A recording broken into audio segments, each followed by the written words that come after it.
I'm Monica Harris. I'm the Customer Service Manager at the Oak Park Public Library. What that means is that I'm in charge of our front desk, so all the people who check you out, to everything in the lobby, including our welcome, and then the vestibule, which includes this really cool IdeaBox space. My name is Rory Paralak. I work at the Oak Park Public Library. I'm the Assistant Manager of Children's Services, and I was one of the lucky ones who got to help set up one of the first IdeaBox installations. So this space used to be a cafe when this building opened in 2003. It opened with a sort of satellite location of a locally owned cafe called the Buzz Cafe. And so as a library, we started looking at the space and thinking, does it really need to be a cafe? And if it wasn't a cafe, what would we want to do with it? So this space is a relatively small space. It's about 13 by 9 feet. And the plan is to have something completely different in the space every single month. We are so excited to be able to showcase a lot of different things that the community might be interested in learning about. So this idea came about because it's April, it's National Poetry Month, and all librarians know that. And I believe my colleague Monica had mentioned about wanting to do something about Poetry Month, and the first thing I think of is the magnetic poetry that became so popular when I was a kid.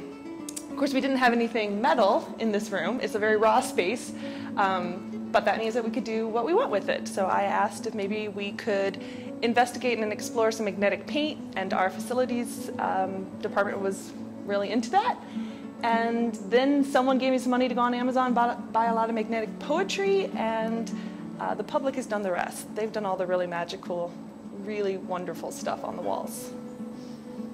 We tend to see lots of people in here during high traffic times. It's funny because there might be no one in here, but as soon as one person comes in, another comes in, and another comes in, and another comes in. I've seen as many as 15 people in this space, all working on poems, reading poems, laughing with their friends. The other great thing that we hope this space will exhibit in future installations, but that the poetry exhibit has definitely had, is that it appeals to all ages. So you've got small kids in here, you've got senior citizens in here, you've got really cool teenagers in here, and everybody is kind of doing their own thing and looking at each other's work and either trying to be subversive or just trying to have fun. Everyone can really approach this on their own level and make it work for them.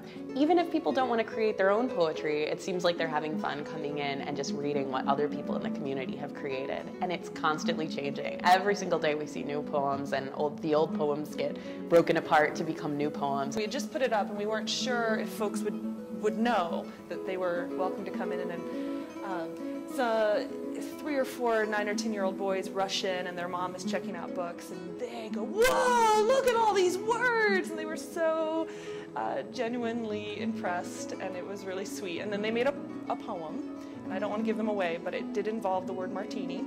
And when their mom came to fetch them, they were very quick to remove the word martini and put it on another wall. So I liked that one of our first poems was a secret poem that got revised.